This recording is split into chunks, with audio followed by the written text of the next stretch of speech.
Rachel Bovard. I'm Josh Hammer. I'm Emily Jashinsky. And I'm Ben Weingarten. And this is NatCon Squad, where common good and common sense meet. NatCon Squad is produced by the Edmund Burke Foundation, the home for national conservatism. Subscribe now on iTunes, Stitcher, Spotify, YouTube, or wherever you get your podcasts. So welcome back, everybody. We have a full agenda of multiple diverse topics today, which I think are going to be pretty interesting. Emily's going to talk about the burgeoning labor movement and how it may intersect with the right. Josh is going to take us on a more international bent about sort of how we reclaim Western sovereignty on a national level. Ben's going to talk about DOJ's domestic terrorism narrative actually falling apart in court, which is kind of interesting. And then I'm going to close this out on why American teens are so sad, which is actually as depressing as it sounds. So with that, we'll kick it over to Emily to start. Thanks, Rachel. Who I guess to Rachel, I probably qualify as a teenager. So maybe I can tell you guys why I'm so sad. Fair. Well, we're going to start off by talking about the JFK 8 vote to unionize that JFK 8 warehouse and on Staten Island. The Amazon, which Amazon has fought bitterly attempts to unionize its warehouses. But I tried to dig into this for the Federalist to determine, sort of as a pro-worker conservative, if in fact there was a case for that union at JFK 8. I wrote about it for the Federalist and would love to talk to you guys all about this entire situation. We talked a bit about Bessemer last year, and that vote to that unionization vote failed in 2021. And it's possible that Amazon is on the cusp of a bunch of its warehouses being unionized, which the company, of course, it sees that first domino, which JFK 8 turned out to be, as a major threat to its bottom line, because it is all about the level of productivity and efficiency. And that's why Amazon has been, for the customer, so insanely efficient.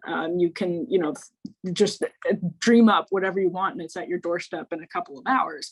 And so that's built into its business model. And any threats to that efficiency, like a union, which might question, for instance, the creepy surveillance that it conducts on its workers to track every second of their productivity and report them in certain cases, and even according to some reporting, like fire people through this like automated tracking system, which Amazon denies actually happens.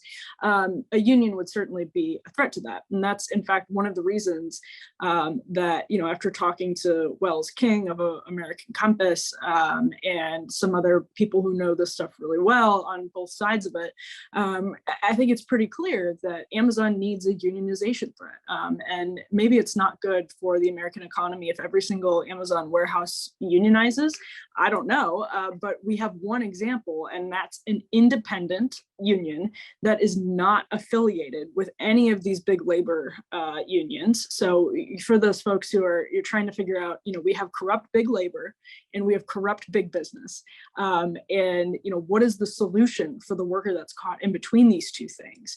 And this is an independent union, so it loses some of those benefits of being connected to big labor, meaning not the benefits of corruption, but the benefits of sort of resources and institutional might. And so they're in negotiations now, and maybe it'll turn out to be toothless. We don't know, but again, the clear substantiating reasons that I found was Amazon's rate of serious incidents in terms of injuries at its warehouses are double that of its competitors. And this is not like some union study. This is the numbers that Amazon has to report to OSHA, like way higher, for instance, than Walmart, way higher than that. And then on the other hand, it is also these sort of surveillance technologies that they use on their workers. And these are clearly two reasons in and of themselves that it makes sense for Amazon to start unionizing. And we can also think, like Marco Rubio did at one point when he was talking about Bessemer, that woke corporations might need, employees might need organized collective ways to bargain against their employers forcing sort of woke stuff down their throats at some point. And I'll just conclude by saying, I think it's very worth all of us keeping in mind that the same sort of lack of character and moral grounding that informs the woke capitalism that we see at all these corporations, remember that's also the foundation, the moral foundation that informs how they treat their workers. And that's bad news for American workers. So with that, I think this was a pretty consequential vote. We're seeing this at Starbucks, places around the country.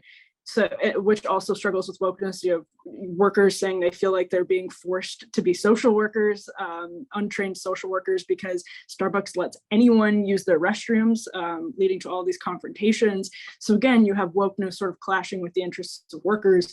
So with that, I'll toss it open to the group.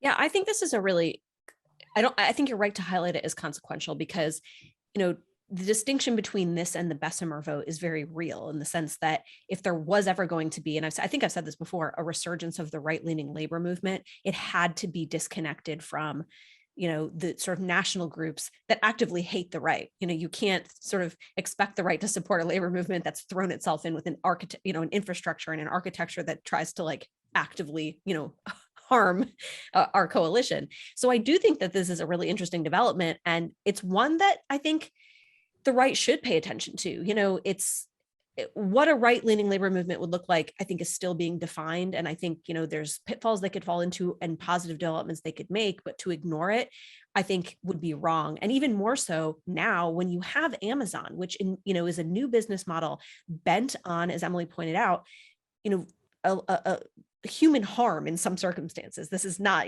this hasn't, worker safety, I don't think has been prioritized at all at Amazon. And this is something that, we on the right, I think should care about. We can't just say, point and say, look, business is doing great while they're, and at the same time, talk about human dignity without actually, I think, engaging on this point. So I'm curious to see where it goes. I do think it's a big watershed.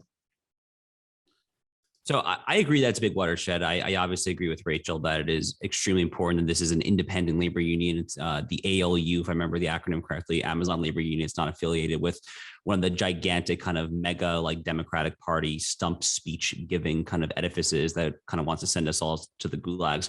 I mean, when it kind of takes me back to, I remember at NatCon Orlando. So this is kind of like the end of last October, early November. That first night dinner, when I think Glenn Lowry gave a keynote that first night. Josh Hawley certainly gave his kind of keynote speech on manliness, manhood that first night. I was sitting at this dinner with Sohrab Mari, and I remember we were kind of talking, and we were kind of saying how, for a certain generation, obviously, like the phraseology, the linguistics of kind of Marxism and cultural Marxism, I think kind of predominates in terms of like what kind of conservatives are railing against. But I think for kind of a younger kind of growing generation, which sees kind of big tech, woke capital and kind of just corporate predations in general, the critique is less so-called Marxism than it is neoliberalism. And, sure enough, I think a lot of the speeches at kind of the NatCon Orlando and NatCon Brussels conference that I was also just at kind of do decry the excesses of neoliberalism. I mean, insofar as neoliberalism has become kind of synonymous with kind of just giving these big corporations, these big companies, anything and everything they want at all costs, conservatives should absolutely oppose that. We should oppose that because these corporations hate us. And not only do they hate us individually and hate what we stand for, they hate our country. They hate the very kind of moral foundations of this country. As anyone who has even like a cursory kind of familiarity with Chris Rufo and the likes of what he and some of his contemporaries are doing should be able to intuit here.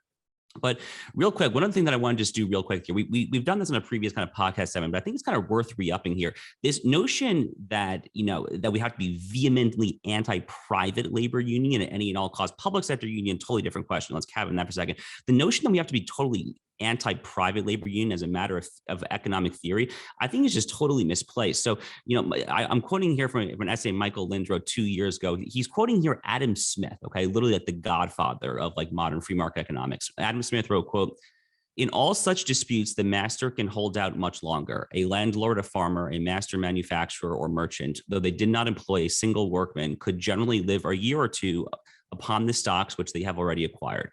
Many workmen could not subsist a week, few could subsist a month, and scarce any a year without employment. In the long run, the workman may be as necessary to his master as his master is to him, but the necessity is not so immediate." I mean, it's hard to like come away reading writings like that and kind of think that modern day market economics is predicated upon this like caricatured hatred of the working man. That's not what we're supposed to stand for. It is this kind of like overly kind of libertarianized, kind of like big corporate, heavy donorized mentality that I think is kind of predominated right of center discourse for decades. It's time for that to go away now, though. And this hopefully is kind of a good moment for Republicans to actually seize upon and obviously kind of get the rhetoric and ultimately their policies to kind of match that sentiment. So I'll make a couple, I think, optimistic comments here. The first is, I think it's notable that this was an independent union rather than a big labor union. And to the extent there is a crack in the edifice of big labor, I think almost assuredly that's an unalloyed good. Not to say that independent labor unions might not be far more radical potentially. And my understanding is that some of the organizers behind this particular union certainly would not be ideological bedfellows, but set that to the side. I'll try to stay optimistic here. Second point, of course, is that this does highlight the disconnect between the rhetoric or the aura, at least, around Amazon as, a woke friendly kind of company, and shows the hypocrisy that is sort of used as a shield to block out, to obfuscate from the reality for workers here. And as Emily was speaking, I was thinking to myself, I've talked a lot in the past about how we have a burgeoning sort of social credit system with American characteristics. This is that model in microcosm, the Amazon model. Maybe it's a social credit system with Amazon characteristics. And so there's the panopticon within the company itself, and we see how that's applied. And I believe they have an internal communication system. It might already be up, where certain words are completely censored precisely because they don't want employees talking about things like the fact that truck drivers actually have to use the restroom in their trucks on their routes, things like that. So to the extent that this exposes the depredations of Amazon, the hypocrisy, the disconnect, I think that is also a good thing. Now, ultimately, in this battle between independent labor unions and the likes of Amazon, I'm not sure we necessarily want either side to win per se, but the fact that there is a potential union threat to our ruling class, and when you think about the ramifications of that potential threat more broadly and how they would ripple through American society, that might actually prove ultimately a good thing, because the ruling class poses a far greater threat, I think, to the American way of life than the unions who are challenging them might pose. And honestly, these like thousands of Amazon union workers around the country just need to have basic safety measures taken care of. And I hope that immediate goal is increasingly met. Yeah, I mean, we'll transition, but just to like put like a final kind of cap on that. I mean, kind of that honestly is like the most important point here, obviously, right? I mean, kind of forget about like that theory that I was just talking about. Yep. I mean, like these are like human beings. like they should be able to like urinate without going in a bottle, for goodness sake. But we'll come back to that maybe in final thoughts. But let's for now transition. So I wrote my column last week, kind of just trying to like observe what's happening in a few different countries around the world and trying to see if I can kind of weave together similar themes. And ideally, obviously, from an American perspective, seeing what lessons we can kind of draw from like a right of center conservative bent. So I kind of looked at 4 countries' recent or still ongoing events in particular. And those 4 countries are Hungary, France, Ukraine, and Israel. So kind of just going like country by country, starting in Hungary, of course. I'm not sure if we've covered on this podcast yet, but Hungary recently had an election.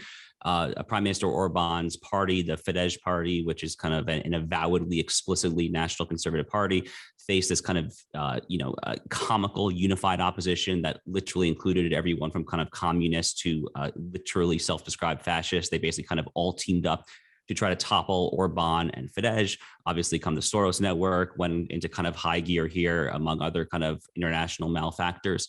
Fidesz actually didn't just win, they actually picked up seats in the Hungarian parliament, which I think we can only kind of interpret as kind of, an anti-EU, kind of an anti-Brussels sentiment, a good development, certainly for kind of the national conservatism project.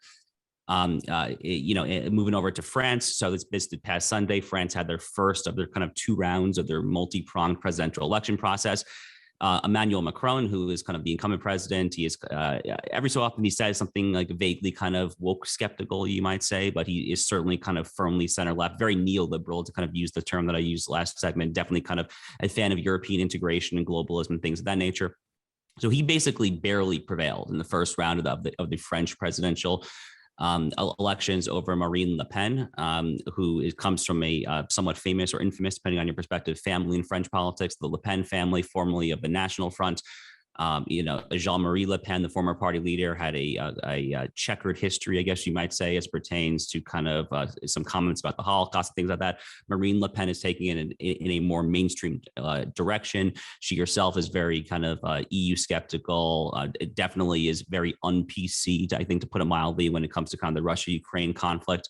I think she was kind of helped there also by kind of the Overton window shifting effect of Eric Zemmour's independent run, who kind of ran even further to Le Pen's right. The point is that Macron and Le Pen are now in kind of a runoff that will happen in 2 Sundays from now, and it's basically a dogfight. I mean, Macron's probably a slight favorite if you're going to go bet in Caesars or Bellagio in Vegas, but it's a legitimately close call. Moving on then to Ukraine. We've obviously covered this issue, ad nauseum over the past two months on this podcast.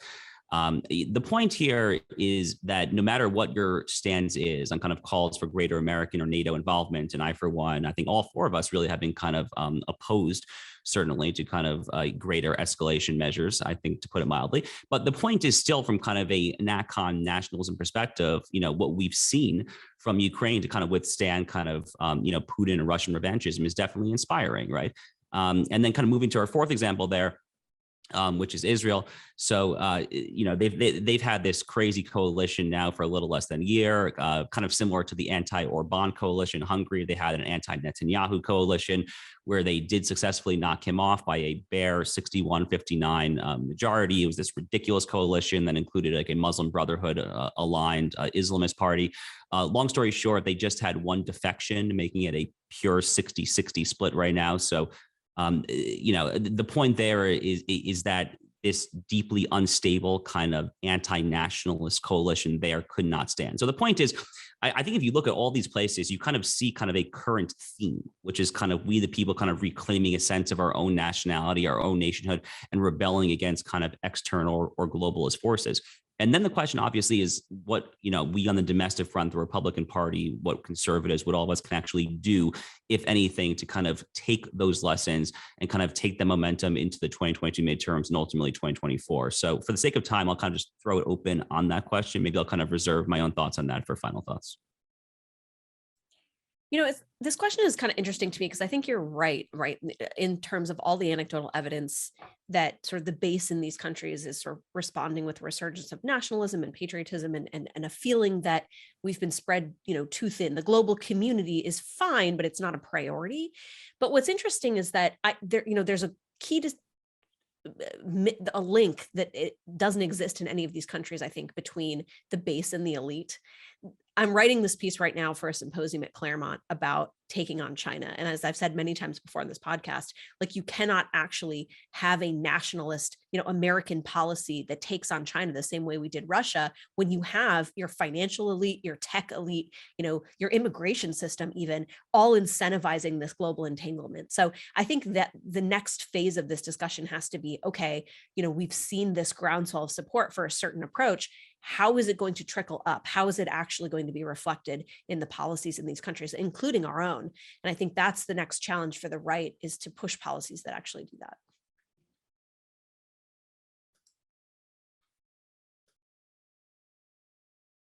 Don't all jump in at once, Ben and Emily.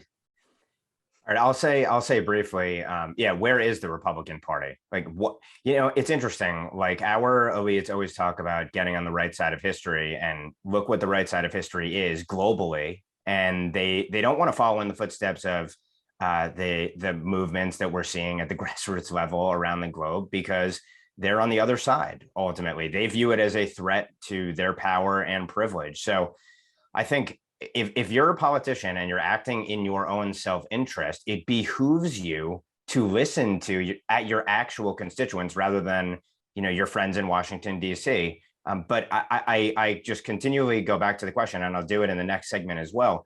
Where is Republican leadership on this? Where is the party infrastructure on this? There is a huge opportunity here to make America a better place for Americans. But to Rachel's point, the problem is that we have elite capture in this country, and the elites effectively have imbibed an un-American, if not in practice, anti-American ideology. That is their ethos. Their ethos is transnational, globalist progressivism. And the tens of millions of Americans who reject that, they cast as terrorists and try to censor and crush using all the levers of power. So, and I'd say it's on a uniparty basis, because again, what percentage of members of the House or senators actually speak in the language of these sorts of movements globally? Well, no, they subscribe to this disingenuous, dishonest, really grotesque in how they end up applying it to the domestic political scene paradigm of, well, it's democracy versus the authoritarians, which is not really, of course, the breakdown, but that's what they use demagogically to try and put down their political opponents. And until they break from that paradigm and actually get right with where the people are, I think we're going to continue to see wheel spinning in terms of our purported representatives.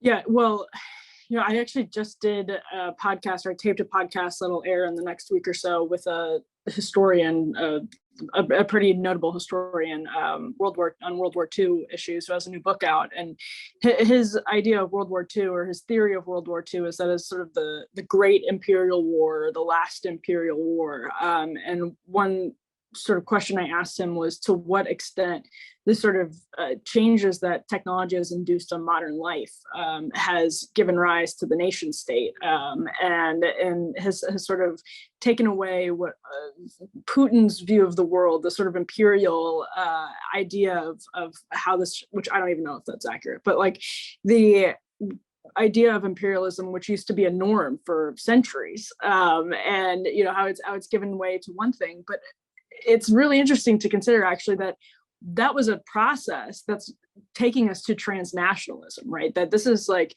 what we have in this interconnectedness in these groups because of like atomic technology and nuclear technology, like NATO, that have really developed because there are nations that band together to make the threat of warfare even more dramatic in ways that they can, because we now have telephones and Zoom and everything else. It really makes transnationalism sort of a sexy and tempting, a sexy intellectual temptation for the global elite, because it works great for them. It's the best way for them to have money and power. And so I think broadly, that is a really important lens to see all of these sort of geopolitics through going forward, and not just geopolitics, but also business going forward, because it's very much coming from people who do see themselves more as like citizens of the world than citizens of particular localities that are communities that share cultures, languages, foods, everything else. We're going into a very different era for humanity. Well, speaking of a very different era for humanity, nothing has been kind of more harrowing over the past year and a half than what Ben, I think, has aptly called the war on wrongthink. So there have been some actually positive developments, I think, in the war on wrongthink. So why don't you tell us about that? A positive developments in terms of what has transpired, terrible in terms of what they have revealed about the corruption within our institutions. And that is really what has happened to our institutions. It's not that we badmouth and load those institutions, that those institutions act in ways that make us hold them in disregard, to the detriment, by the way, of our national security. So with that long lead in, the biggest development of late in the kind of travails of the DOJ and FBI is that, as many recall, there was this purported plot to kidnap Governor Gretchen Whitmer of Michigan by people who were portrayed, I think, and may well have been militiamen out in her state who opposed things like her coronavirus policies, the draconian policies, and the like. And as we know, all of these individuals were apprehended, and this plot was exposed basically on the eve of the 2020 election in October of 2020. And of course, everyone from Gretchen Whitmer to Joe Biden and others used this narrative to claim that Donald Trump had incited this, I guess, pre-insurrectionary effort to try to sic these militiamen, or incite these militiamen, on Governor Whitmer in this nefarious plot. And we don't know how significant that shift may have been in the run-up to election, particularly in a huge swing state like Michigan, which hinged on, I think, tens of thousands of votes ultimately in 2020. We now know that 4 of the individuals have been let off, 2 completely acquitted on all charges, people who were part of this purported conspiracy, and then 2 who were considered the ringleaders were let off on basis of a hung jury, and they may well be brought to trial again. But nevertheless, this was a massive loss for the DOJ, but also I think a massive loss for America in terms of what it revealed about our DOJ and FBI, because these individuals were let off precisely because of their arguments to a jury that they were entrapped. And BuzzFeed, to its credit, did substantial reporting on this in the run-up to these trials. As they wrote, there were at least 12 confidential informants who assisted in this sprawling investigation. Many of the senior, at least a couple of the senior officials in the FBI who were involved with this effort to work with, as I'll get to in a minute, these purported conspirators themselves ended up being fired or let go in disgrace.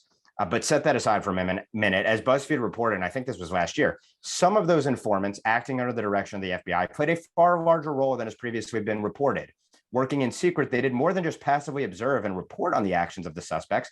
Instead, they had a hand in nearly every aspect of the alleged plot, starting with its inception. The extent of their involvement raises questions as to whether there would have even been a conspiracy without them. That is, the allegation was that it was really FBI agents and informants who concocted this plot and at every step of the way pushed these people to try to execute a plot. And the defense vigorously argued against that they were ever close to executing such a plot. And a jury clearly found this to be a reasonable case, and the DOJ lost in at least 2 instances, resoundingly. Now, there are still 8 other people who face charges in the Michigan area. They've all pled not guilty. So we'll see if they're actually brought to trial ultimately as a consequence of this. As Julie Kelly, who's covered this extensively, one of the few, wrote, wall-to-wall headlines blaming Trump for the Whitmer plot coincided with early voting across the country, including an unprecedented volume of mail-in ballots. It's impossible to know, as I noted, how the coverage, including Whitmer's nonstop publicity tour and Biden's campaign temper tantrums on the subject, influenced voters in swing states such as her own. How could it not? So, the left for a long time has accused the FBI and the DOJ of concocting plots against Islamist terrorists. And perhaps now we have to look back at some of those cases and see if those claims, those arguments were more credible than we had assumed at the time. But this shows, and there is a record, and I believe Glenn Greenwald and others have shown this as well, that when it comes to purported right-wing, white supremacist extremists and the like, there's been substantial infiltration since the 90s by federal officials into these organizations. And this exposed it writ large. And so it raises a broader question of, if you have to concoct a plot and try to entrap people to prove this argument that right-wing supremacist, white supremacist violent extremism is the gravest threat to the homeland, and now it has collapsed in court, what does that mean ultimately about what our DOJ and FBI is up to? Particularly now when you juxtapose this against the fact that it appears that there was a Black nationalist supremacist, and Black nationalist extremists, by the way, have been sort of dropped from the literature of threats to the homeland from our federal officials, who apparently shot up a subway station in Brooklyn.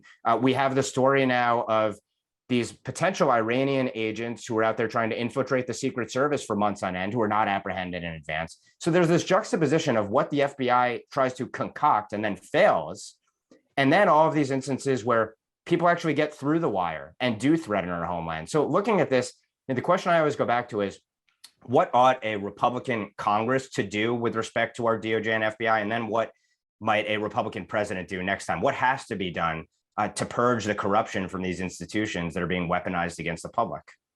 I mean, it's incredible. And that's why I think when Donald Trump started using the term, popularizing the term deep state, it does speak to something important, which is that this is embedded very, very, very, very deep in our government infrastructure. And if you're looking at this is happening with the FBI in Michigan with the case of Gretchen Whitmer, which is important because it's such a crystal clear example of the FBI being involved has been highlighted in nearly every part of the plot.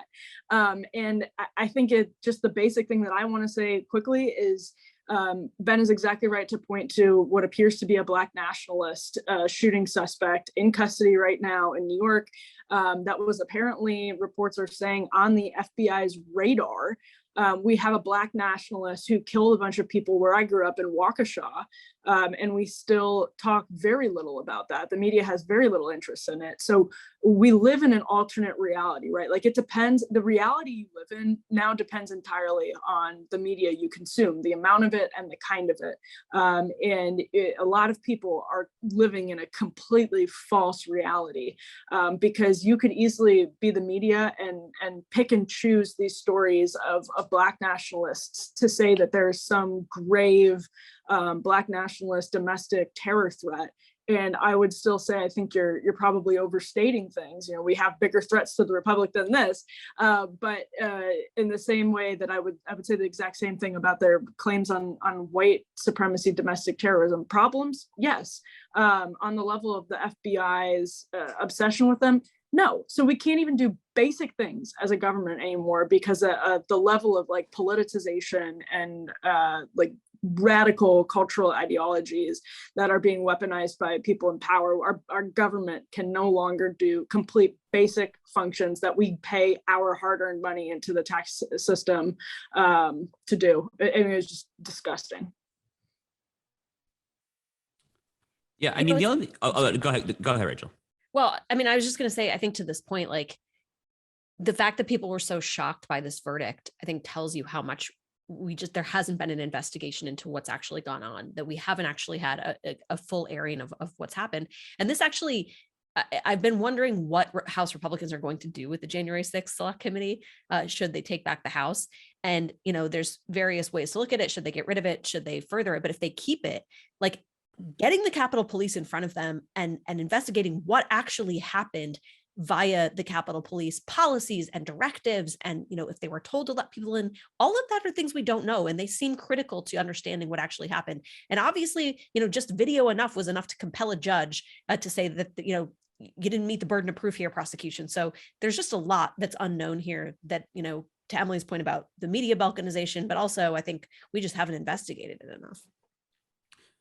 Yeah, I guess what I'll add is, you know, I want to emphasize this kind of Secret Service infiltration story, which I think is like a pretty important story in and of its own here, which is, I haven't necessarily followed it like as intensely as some others have, but if I understand the basic fact pattern correctly, it's that two individuals with incredibly close ties to the Iranian government. I mean, they probably are directly on the dole for Iran through various intermediaries or directly. We don't really know. It's not particularly important, to be honest with you.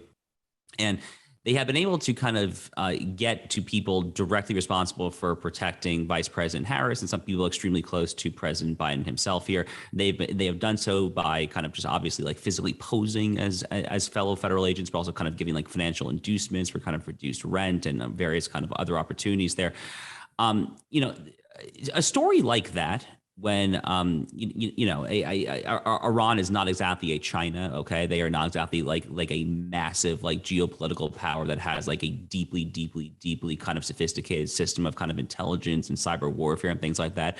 Iran is still in many ways kind of a more primitive actor. It's an evil regime, obviously, but it's still kind of, they operate in a more primitive fashion. So the fact that they can get that close to Vice President Harris and by extension, obviously President Biden, I mean, you know, that should send like an incredible shock down all of our spines as far as just like the gross incompetence of these institutions there.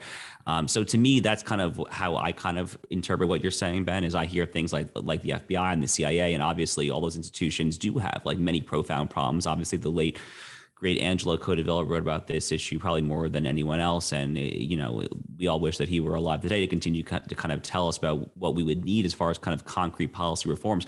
But this new kind of Secret Service infiltration story, I really think just kind of accentuates just the magnitude of the problem on our hand, because something is just fundamentally rotten top to bottom here. But as far as the Secret Service thing goes, we're not even talking about ideological bias. That's just like gross incompetence. I mean, if I saw the headline correctly, we basically found out about this Iranian infiltration from a U.S. Postal Service worker, kind of just, I think by the Postal Service worker's own admission, by luck, he stumbled across like the real identities. I mean, what the hell? Like, what the actual hell? I don't know. Well, on that note, I'll take us somewhere completely different, which is the existential crisis sort of that appears to be facing America's kids. This week, the CDC released new data showing that the highest ever recorded levels of teenage sadness. And so I'll quote from the article in The Atlantic, which covered this. From 2009 to 2021, the share of American high school students who say they feel, quote, persistent feelings of sadness or hopelessness, end quote, rose from 26% to 44%. And again, that's the highest we've ever seen that total recorded. And, I saw this reported on in a couple of different outlets, but surprisingly, I thought The Atlantic did one of the better jobs in contextualizing it, which is unusual for The Atlantic. But and what I mean by that is, you obviously have the pandemic and the lockdowns and keeping kids away from their classmates, from social engagement. You obviously have that factoring in here, but I think there's a lot more going on here as well. It wasn't just the pandemic. The Atlantic flags social media as another sort of heavy influence in sort of, dragging kids down, for lack of a better term. And I think it's worth talking about that point because, this comes back to a debate that I've had a number of times, with different sort of policy groups and social groups, is that, well, the social media's impact on kids is merely the result of parenting choices. And that's it. And, it's an either or proposition. And I actually think it's not an either or, it's both. It's like, yes, obviously the parenting choices matter, right? When or if you give your kid a smartphone matters. But the technology of social media is so ubiquitous that I don't know that it can be avoided. It is now, how we access, the market as adults, but for kids, it's how they access education in a lot of ways. And I can't remember if I've talked about it on this podcast before. I wrote a piece a couple of years ago about Google's efforts to infiltrate the classroom. I talked about it on Tucker Carlson shortly thereafter, because it is an effort to infiltrate. Let's be clear. Google giving free Chromebooks to schools is not an act of benevolence. It's an act of clientizing a whole slew of young kids that they're not able under the law to get at, right? But when you do it through education, you are able to bypass the federal law, which states that you're not allowed to gather data on kids under 13. Well, schools, when they consent on behalf of parents, that gives Google the green light. And so when teachers are teaching with Chromebooks, when they're teaching through Google, the Google Classroom, which is the suite of Google's education tools, they are creating mini data profiles. There's a lawsuit out of the state of New Mexico, which showed just how detailed those profiles are. They're tracking students' locations. They're tracking off-school behavior. So where you go, you're not just in the class on YouTube, you're at home. They're tracking that behavior and merging those profiles. They're tracking and recording students' voices. And this is all for, right? When they become of age, they want to merge, that data, have all the data on that user so that when you access the web, the algorithm is serving you up all the ads, by which Google makes 80% of its profits. So there is something to be said for all of the information we do not have on how social media impacts the mental health of teens. And of course, it's not every teen, right? Not every teen that gets on Snapchat or Instagram is going to have suicidal ideations, but it's becoming more and more clear that some definitely are. And I think the last point I would make on this too is that, oftentimes in this debate, I interact with people who are like, who have benefited greatly from the internet as it was when I grew up in the 1990s, right? When it was decentralized, when it was unmonetized, when it was community moderated. That is not the internet of today. And I cannot emphasize that enough. The internet of today is a series of, vertically integrated walled gardens that are premised on addiction. And so when you, as the curious 14-year-old, are trying to find cliff notes on the bell jar, you are going to be served up at some point, algorithmically served up videos from YouTube, on methods of suicide. Like that is how the algorithm works. And so we have to be able to talk about that. I do think there's a public policy interest in finding this information out. If you want to empower parents, you have to let them behind the scenes to show, what these platforms actually know. And we got a taste of that when Frances Haugen, who's a crazy leftist who you should never listen to her policy solutions, but the documents that she put out were actually somewhat useful in presenting the fact that Facebook and Instagram know how their platforms harm teens. So why aren't we talking about that? And is there a public policy interest here? In the same way that, the tobacco companies, for a more sort of 90s analog, I suppose, the tobacco companies were hiding information on how addictive their products were. So I'll throw that open because this is still a controversial question on the right. No, it shouldn't be. And I've done a lot of research and writing on this question because I actually really think that this is a public health emergency. And Ross Douthat had a really interesting response to Derek Thompson's story in The Atlantic that Rachel was talking about, where he said, I think this misses some of the context about the lack of faith, or I think he might have said like the levels of people being unchurched.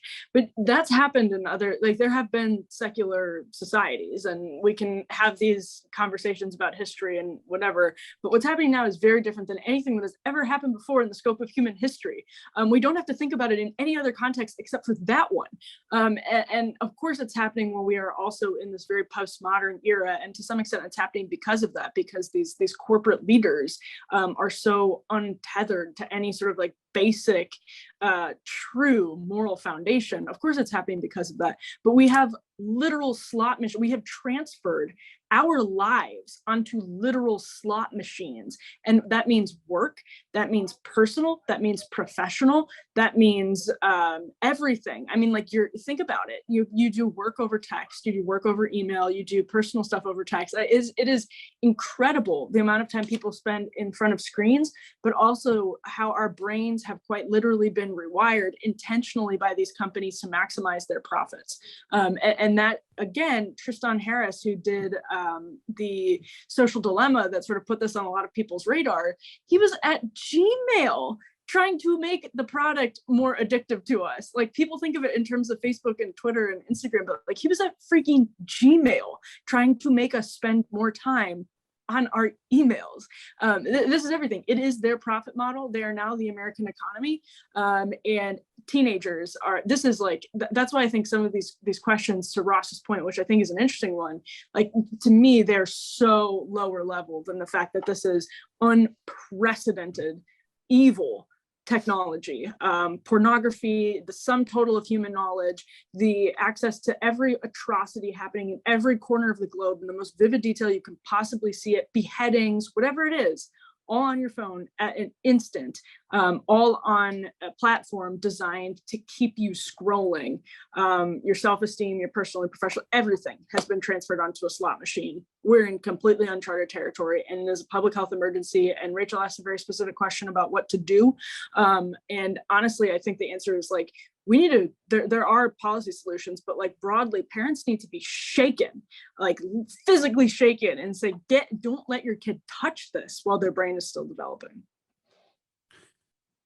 So difficult act to follow. I mean, I agree with basically everything Emily just said. So, I mean, on the Newsweek podcast I host, I had on Ryan Anderson this week, and Ryan and I were talking about this a little bit, actually. I was kind of saying how I took one of those, you know, there's all these like various political quizzes, right? 60, 70 questions. It kind of spits you out like a 5 description identifier, whatever. And one of the things like stood out from this one that I took a few months ago was like how much I apparently hate technology. Like I felt like a Mennonite, or like one of those guys, back when like the Transcontinental Railroad was being built, those people trying to like, like hammer away like the railroad tracks to keep like the horse and buggy.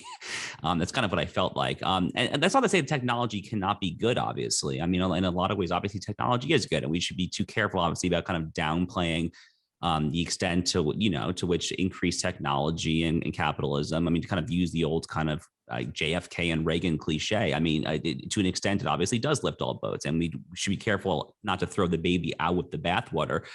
But having said all that, in a lot of ways here, we're now talking about differences in kind, not differences in degree, about what technology is doing to the human psyche, about what it is doing to kind of the actual way that these developing brains work. I think the analogy to big tobacco is completely apt. And by the way, when you have an addicting product of that nature, that is what necessarily calls for a public policy response. So things back when Senator Hawley was proposing legislation to either cut down or ban on websites that allow for like infinite scroll on Instagram feed. I think a lot of people at the time kind of like laughed at him and scoffed at him and were like, dude, like, what are you doing? This is like a second or tier concern or a tertiary concern, whatever. But if you take this premise seriously, that this really is like analogous to big tobacco, then of course it's going to call for a public policy response. And I think things like bans on infinite scroll are like a very good place to start. But at the end of the day here, it is very difficult for parents to do this stuff on their own. They need some actual kind of heavy-handed kind of common good, to use the overwrought term, some common good oriented legislation to kind of take some of the slack off of parents who otherwise would have a next to impossible job of kind of keeping their children kind of properly innocent from all the horrific things on the internet until the age of 12, 13, or however old you're first exposed to this point. So I'll go really micro here because everyone has hit these very lofty and deep and introspective sort of points, and just say, we have a tablet for one of our kids, which I was loath to purchase, but as a parent, you know that there are times where you have struggles with a 3-year-old and you need 15-minute period to, be able to do something, otherwise be a human being. And then you actually look at what the games are for kids on these tablets. And then you look at who actually produces the games. And what do you find? Like a huge percentage of apps, which are totally seemingly non-threatening, no insidious indoctrination built into them, at least upfront. Of course, it's a Chinese-based company that makes, a substantial percentage of these apps. And of course, they start by promoting Chinese culture in some of these in ways that are, again, completely non-nefarious, but you can see they could get you hooked immediately from the time someone's 3 years old. So, I think one point that's worth making is, the kind of broad point of why are people so unhappy and younger people so unhappy? Certainly, I mean, there's likely something strong to the idea that we have material plenty, that the poorest among us today live better than kings did 50 or 100 years ago. And yet we're still not happy. There is something to that kind of materialist idealist split. But then the other thing is, even if you had benevolent actors who were in charge of the major big tech companies, who actually had the public good in mind and were, national conservatives, all of them, still the technologies themselves in that rewiring of the brain do incredible damage to the American mind, to the minds of people worldwide. And I think there's no escaping that. It's manifestly a public policy question. So I think we'll take it to final thoughts, and this will be mine. I think going to Josh's point about how it does, seem, the right hates technology. We're all a bunch of Luddites. I get that kind of hurled at me all the time. And I think it's important to point out that it's false, right? Like technology has improved our lives in many, many ways. We are just now at a point where the technology itself, the innovation itself has begun to reshape how we interact with the world. It's begun to reshape the nature of self-government and what it means to even interact in the marketplace. And when any technology gets to that point, then it's time to take a step back and say, no, like the innovation is not in the driver's seat, we are. So what are the rules of the road going to be? That's a collective decision that we make together. We aren't reshaped in the image of Google. We aren't, reshaped in the image of whatever technological control is trying to rewire our brains. And to Emily's point, that's exactly what's happening here. Our brains are being changed. And so I do think it's worth pausing a moment to acknowledge that. And I think the internecine debate that goes on the right about these questions often fails to even acknowledge that happens. I think, again, people push forward this notion of the internet as still like the chat rooms and closed message boards that we all used to engage on, except for Emily, she's too young. Rachel's just early on, like pining for AIM to come back. Yeah, I know. But the internet's changed, right? So our policy needs to change too. That's my final thought. So, well, I think it's interesting because you sound a lot like Jack Dorsey when you say that. And this is what Jack Dorsey is increasingly talking about when he says the internet used to be decentralized. And that's why he's like just pursuing Bitcoin with every breath in his body at this point. But no, it's interesting. And I'm not a policy person to the extent that a lot of you guys are. But that's why when people ask about policy solutions to big tech, it's overwhelming to me because there's something so much bigger at play, which is, I know I harp on this all the time, but it's the hyper novelty that Brett Weinstein and Heather Hang wrote about in their book that was released last year, which is that technology is now outpacing our ability to adapt. And again, these are like actual evolutionary biologists who wrote this book, and the evidence is pretty obvious. And it's not just the last 15 years, although that's been an incredibly accelerated rate of technological development. It's the last several hundred years, at least. And Catholics love it when I make this argument because they, as a Lutheran, tell me, I'm going right back to the printing press. But the point is, this is something that is all of our political problems right now, like, do you want to talk about QAnon? Okay, whatever, we can talk about QAnon, but this is downstream of something so much bigger and more immediate. Like, that is not our problem. Our problem is that, we're going to have people growing up who have, no ability to pay attention enough to read through an email. So this is just like, it's much deeper, but it's also so immediate that it's the policy solution to me is everybody suddenly realizing that we are in an enormously perilous moment, and they should change their personal behavior accordingly. There are policy solutions, and you guys have lots of good ideas for them, and I think there are really good ideas for them. But for me, it is stunning the sort of numbness that we have to the problems that have been caused by technologies in the sort of smartphone, social media era.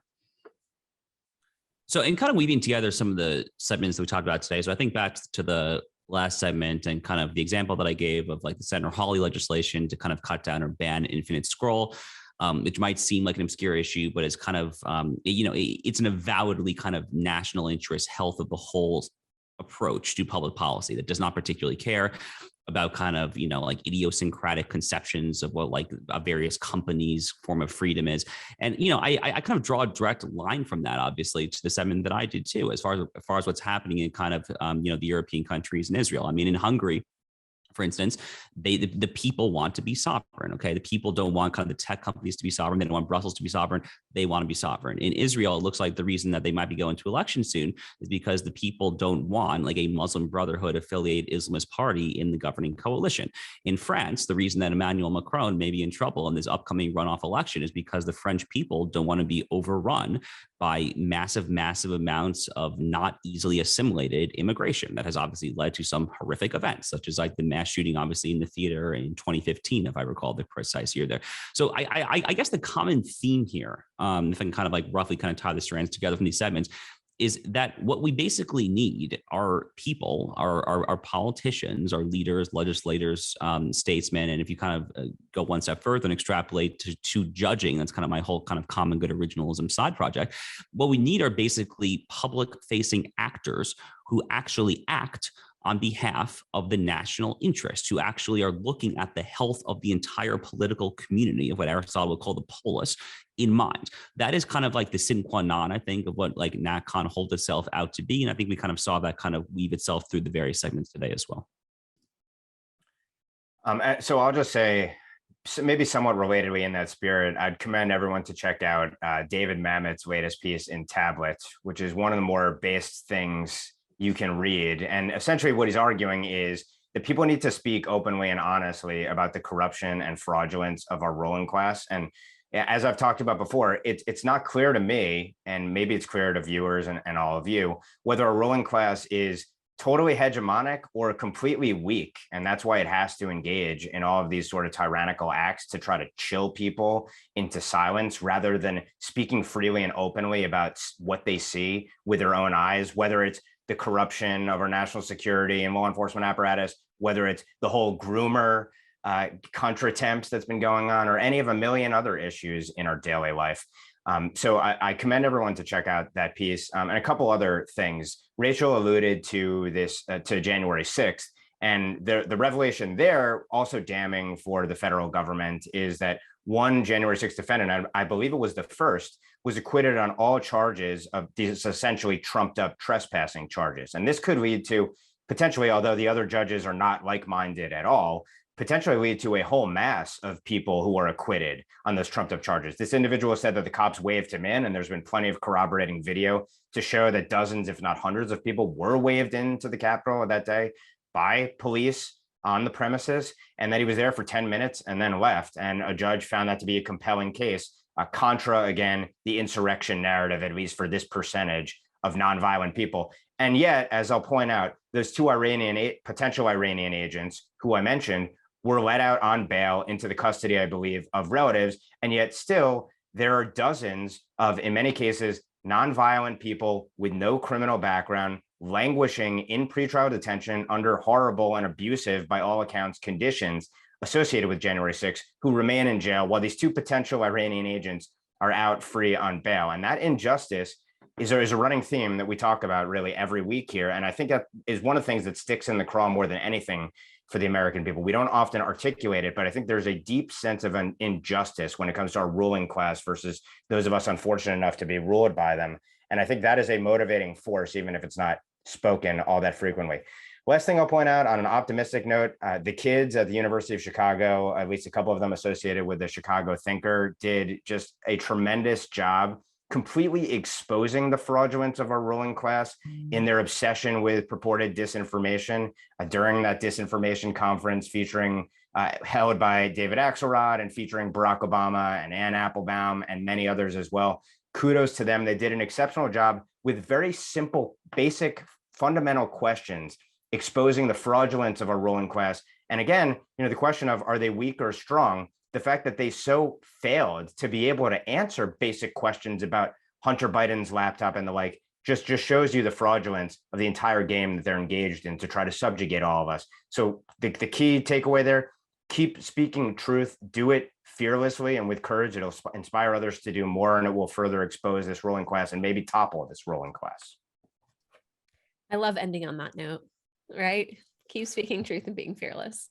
So with that, on behalf of Ben, Emily, Josh, myself, I'm Rachel Bovard. We'll see you on the next NatCon Squad.